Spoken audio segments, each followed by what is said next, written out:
Good morning. Thank you for joining us for this week's weekly Wednesday presentation from Southerntier Connect. This presentation is being recorded and will be uploaded to the Otsego County Office for the Aging Facebook page and to our county website. I ask that everyone except the presenter and myself keep your videos turned off and that you remain muted unless you have a question. Please feel free to unmute yourself and ask questions at any time as we move through this presentation. You can also use the chat feature if you prefer, and I will ask those questions for you. For those who are new to weekly Wednesday presentations, we host presentations every Wednesday using the same link at 11 a.m. Topics are on various community-based organizations and topics relevant to the long-term services and supports. This was established in October of 2020 as a way to continue education on services and supports amid a global pandemic. For those who do not know me, my name is Alicia Chase. I'm Otsego County's long-term care coordinator. My role here at Office for the Aging is to manage the New York Connects program and the Medicaid in-home services program. These programs provide information and assistance on all community-based services and long-term services and supports, helping people remain independent in the community. Although my office is under Office for the Aging, we are unique in that we are able to help anyone of any age who is looking for help navigating this complicated care system. We can assist those who want information and assistance, who need referrals to other community-based organizations but may not know where to turn, who need help with applications, completing them, knowing how to get them. We can help someone seeking information on admissions to an adult home or nursing home placement. If you are unsure if New York Connects can help you or your loved one, please do not hesitate to reach out. We also have a New York Connects partner, Vince Baker, with the Independent Living Center in Oneonta. Those wishing to reach out to me can do so by calling Office for the Aging at 607-547-4232. If you would like to reach out to Southerntier Connect for more information or to contact Julia directly, she will give her contact and you can reach out to her after this presentation. Please put your name, email, and phone number in the chat. At this time, I'm going to turn the program over to Juliet Wentworth with Southerntier Connect for today's presentation. Thank you, Alicia.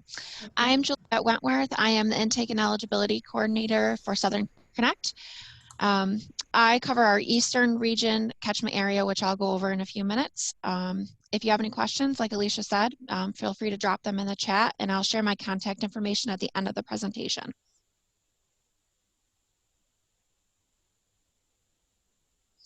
The first thing we're going to start with is we'll talk about what Southerntier Connect is, what OPWDD eligibility is, the services that are available, and questions at the end. So Southerntier Connect, we are a specialized care coordination organization health home that serves specifically individuals with intellectual and developmental disabilities. There are many health homes out there. Some of them are geared more towards mental health for children, mental health for adults. Ours is specifically geared towards individuals who have been diagnosed with an intellectual and or developmental disability. We also do serve people who are dually diagnosed with mental health as well. But the primary diagnosis for someone would have to be an intellectual or developmental disability. A care coordination manager. So we employ care coordination managers who assist the individuals enrolled in our health home to access other services across various entities. So a care coordination manager, we used to be called Medicaid service coordinators. Years before that, we were called social workers. So many of our individuals who have been enrolled in OPWDD services for years and years still call us their social workers. But basically, we're a caseworker that helps to manage services for the individual. These are our county locations that we cover, which includes Otsego County. Our office locations, of course, pre-pandemic, all of our care managers worked in one of these offices, which is pretty unique to our agency because some of the other care coordination organizations don't have individuals working in the office 5 days a week. They have an office location to go to for meetings, and other needed things, but we full-time pre-pandemic were in one of these office locations 5 days a week so that the individuals had a chance to come into the office, at any time. If they're walking around Norwich and they had a question, they could pop into our Norwich office and meet with their care manager. The next thing we'll talk about is the OPWDD eligibility process. If anybody has ever dipped their toes into the OPWDD realm, you probably are already aware it's a very complicated, can be long, drawn out process. They use a bunch of acronyms and fancy names, and a lot of families just struggle with this process. I myself still struggle with this process along with families.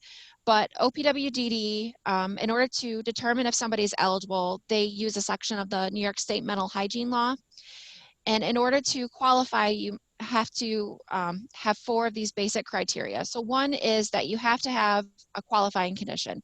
So New York State Mental Hygiene Law says that the qualifying conditions include an intellectual disability, which is typically if an individual's IQ level is a score of 70 or below, autism, Prader-Willi syndrome, which was recently added, cerebral palsy, epilepsy, familial dysautonomy, and other neurological impairments. So seizure conditions, traumatic brain injuries if they occurred before the age of 22. Another criteria that must be met is that this disability had to have occurred before the age of 22. They had to have been diagnosed with one of these qualifying conditions before that time. The disability is expected to be permanent, and the disability must be so serious that it affects a person's everyday ability to live independently. So this is usually based on what's called an adaptive score. So this is just measuring an individual's abilities across 7 different variables, such as their ability to self-direct services, hygiene, if they're employed, how they handle their work environment, community access, those type of things. So how do we start? And how do you guys start if you're looking to refer somebody? So if you think that a family or individual that you're working with might be eligible for OPWDD services or has one of those qualifying conditions, first start with the family, just kind of talk with them, about these services. There's these other services that are available that might be beneficial to you. In a little bit, we'll talk about what those services are. But just to have that conversation with the family. And then if it's a child especially, make sure that they've had an IQ testing and adaptive functioning within the last 3 years. A lot of the times the schools are doing those every 3 years, an evaluation. So once you've had that conversation with the family and they've decided that yes, they would like to pursue this route, you can either make the referral as an agency on behalf of the family or give the family the contact information for OPWDD, and then the family will have to choose an organization, which is a health home, to help them through this process. So for Otsego County, Life Plan and Southerntier Connect, and I believe Prime Care also covers Otsego County. So they have the option to choose one of those 3 organizations to help them through this process to be enrolled, and then will be their ongoing case manager. Once they've made contact with our agency, this next step would be I have a conversation with the family on the phone.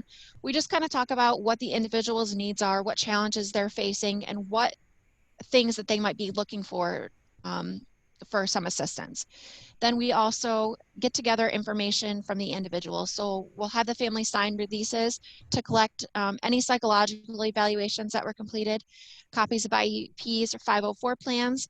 If the individual gets OT, PT, or speech, or had it in the past, we'll get copies of those evaluations. The individual has to have had a physical or been established with a care provider for primary care within the last 365 days. A social history, which is just getting some basic background information, talks about what the individual's current needs are, what their abilities are, and talks about historical facts. If they had any major developmental milestones, if there was any difficulties at birth, any other supporting documentation. So if they've been diagnosed with autism, we're going to look for a copy of that autism evaluation. If they have a seizure condition or cerebral palsy, we're going to look for records to document that fact. Any mental health assessment. So for individuals who are dually diagnosed with a mental health disorder, as well as an intellectual disability or autism, OPWDD wants to see treatment plans or weekly case notes from their mental health provider, because they want to be able to determine whether or not their deficits they're experiencing are due to an intellectual developmental disability or if it's due to a mental health condition. So once we collect all that documentation and we think we have everything that we need, we send all that information to OPWDD, to the eligibility department, for them to review and make a decision. It takes 30 days or 30 business days for them to review the information. It could come back a few different ways. If it's this is a child and they are under the age of 8, OPWDD will give them what's called provisional eligibility. So they'll still have eligibility and still have access to all the same services. However, when they turn the age of 7.5, they're going to have to go through the eligibility process again with their care manager. OPWDD could also look at it and say, based on this first initial review, we're not really sure if they meet all those criteria that we talked about. So it can get sent to what's called second step review. This is just another psychologist, another set of eyes reviewing the file that we've sent to them and see if they can see something that the first psychologist might have missed. They could also say, hey, we need some more information. This could range from, we'd like them to have an updated autism evaluation. They may need a current adaptive functioning assessment, or if the individual struggled with the IQ evaluation because they may be nonverbal, OPWDD could ask for a nonverbal IQ test to be completed. They could also ask for mental health records, a current physical. So they could ask for additional information. Another step could be, based on the information that they're seeing, they might not see that the individual has met all the criteria, but in lieu of that, they want to meet with the individual. So pre-pandemic, they were meeting with individuals face-to-face at the regional office. During the pandemic, they were conducting all these interviews via Zoom. So they were still doing the face-to-face piece of it. They were just doing it over Zoom. If the individual is determined eligible and does not have Medicaid, I will help them through the Medicaid process. We complete the Medicaid application along with the family, collect all the records that is needed for the application, and submit it to their local social services for determination. As part of that, they'll have to go through the parental deeming process, which is another step with the Department of Health. So we assist the family with that process as well, forwarding all that information to the Department of Health so that they can make their separate determination on disability. If the individual has Medicaid already established, we'll work with the supervisor of office location where the individual resides. So if they're a Chenango County resident, most of the time they're going to be out of our Norwich office. So we work with that supervisor to find and assign a care manager to start working with that individual. Once someone is determined eligible for services, it's a permanent eligibility and it's lifelong. Once they're ready to be enrolled in services, we talk with the family and the individual about what services might be beneficial and helpful for that individual to lead as independent life as possible. So OPWDD services that are available for children. There's community habilitation, which is when a staff person that's hired by a specific agency such as ARC-Otsego or Springbrook, Achieve, they work with the child one-on-one on a specific set of goals that the family and the child want to work on. A lot of times with kids, it's recognizing social boundaries and safety concerns. You know, some children are a flight risk, so they're working with the individual on safety. Respite is something that's identified to provide a break in care for primary caregivers. So parents, grandparents, just somebody to hang out with the individual, you know, take them outside, spend time with them while the family, you know, the parents go out to dinner or go grocery shopping, or just provide that extra set of hands that might be needed out in the community. Self-directed services is something that encompasses not only community habilitation and respite, it's very person-oriented. So the individual or family is the employer of records. So they choose what person to hire, they set the rate of pay that person will make versus under traditional community hub and respite services, the agency decides the rate of pay for that staff person. Environmental modifications, this could be if an individual is in a wheelchair and they don't need a ramp to be able to safely enter and exit their home. That's something that OPWDD can assist with. Assistive technology or adaptive devices. This could be if an adult needs an iPad for communication purposes because they are nonverbal and the only way for them to communicate is through an iPad. Adult services that are available, employment services. They have pre-vocational and supported employment, which is a job coach service, and developing skills that are needed in the workforce.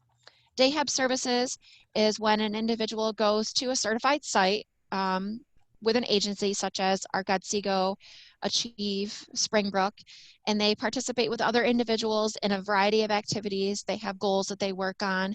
The individuals at a day hub service typically are on a variety of different functioning levels. Some might be lower functioning, some might have higher needs. Housing options that are available, OPWDD is able to assist individuals who have a desire to live in their own apartment and in the community with rental assistance. Community habilitation, respite, self-directed services are items that we talked about with children's services. They are also available for adults. We have an eligibility tool that we can send out to Alicia so that she can send it out. It's just a questionnaire. You might be wondering if somebody is eligible or could be eligible to apply for OPWDD services. It'll just ask a variety of different questions. And at the end, it'll suggest whether or not they feel it might be best to connect with an intake and eligibility coordinator to start that process. So we'd really like to get out in the community and outreach and just let families know that we're here. Speak to any schools or agencies like I'm doing now with what our process is and how we can help families. We're willing to send packets out to agencies so that you can have pamphlets to share with families that you work with. And this is my contact information. So I typically cover Shenango, Delaware, Otsego, and some of our northern catchment area. Emily Jackson is our intake and eligibility coordinator for the southern region, Broome, Tioga, Tompkins. And then we have our intake and referral hotline. If you don't want to call one of us directly, call Danielle. She is our administrative assistant, and she will start the eligibility process with you and take your demographic information and forward it on to one of the eligibility coordinators. Were there any questions? Let's see.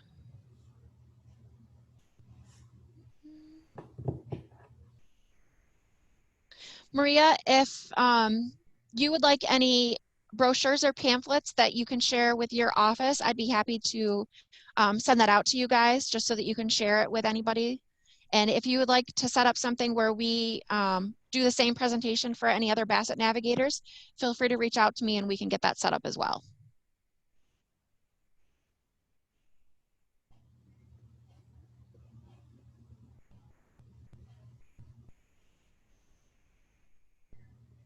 Are there any other questions?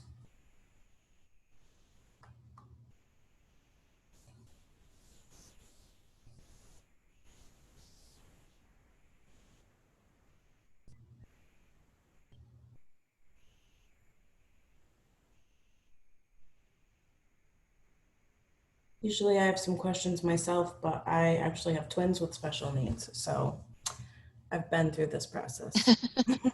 So questions don't come to me as easily as they do for some others. And can you speak from experience about the eligibility process, Alicia? How was it for you? For me, I had good luck because I was in this role that I'm in now, so I kind of knew what I needed to do. So I had my twins assessed at the ADHD and Autism Center in Utica, and it was smooth sailing for me.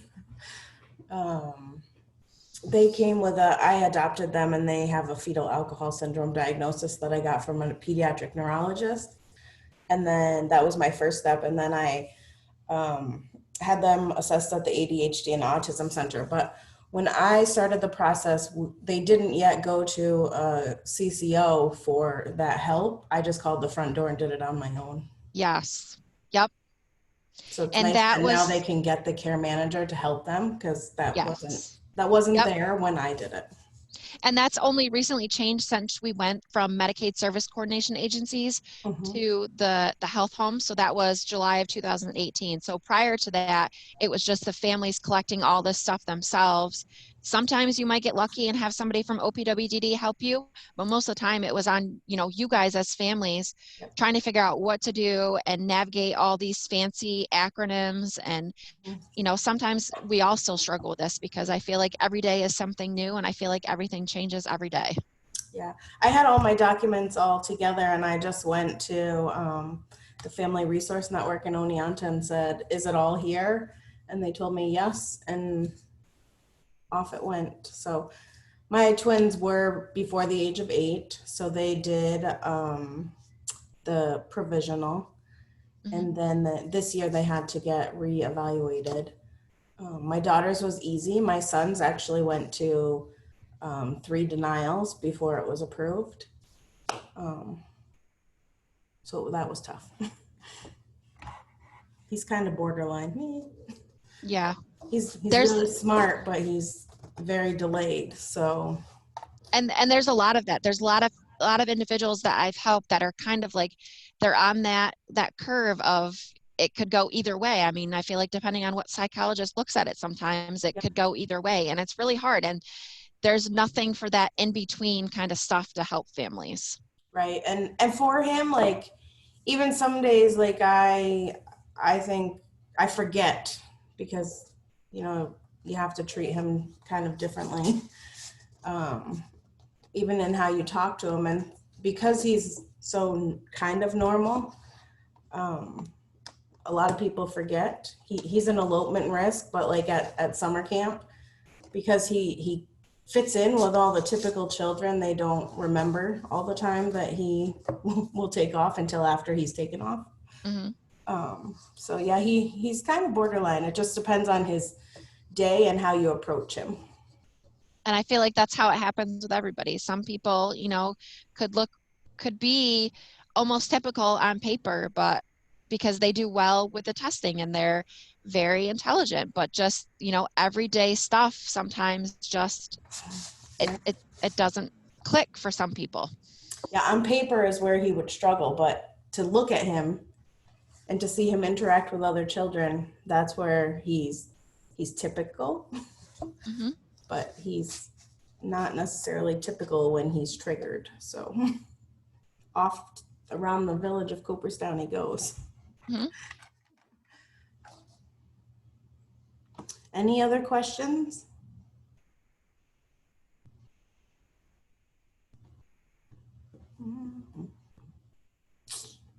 No questions. Look at that.